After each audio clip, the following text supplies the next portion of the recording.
Good afternoon. My name is Adrian Trejo, and today we'll be talking about the case study about the mysterious burn victim.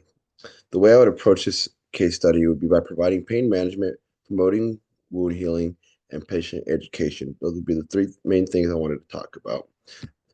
Next, I would talk about the tissue analysis. Tissue analysis, the affected areas would be the following: the epidermis, which would be fully damaged, the dermis, which would be partially damaged, in the second-degree burn. The next, I want to talk about the healing process and how the burn victim would go about healing himself after.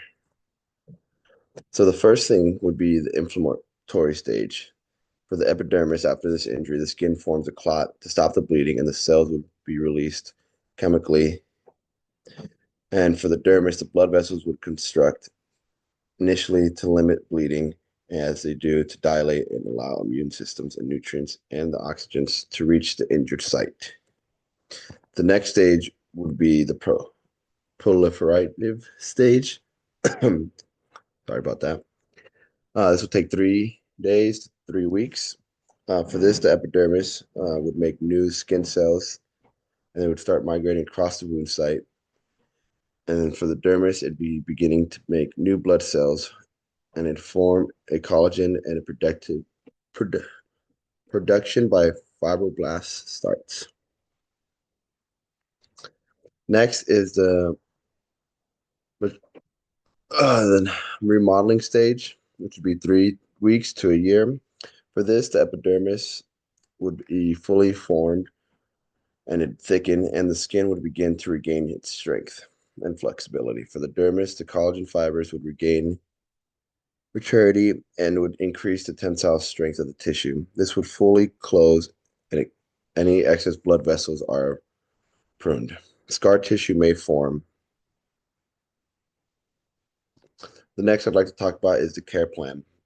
To begin with, skin protection, using appropriate dressings and applying antiperspirant ointment to keep the area moisturized and protected from the sun.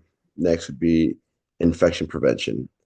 It'd be good practice to have good hygiene and monitor for infection and avoid trauma to the burn site.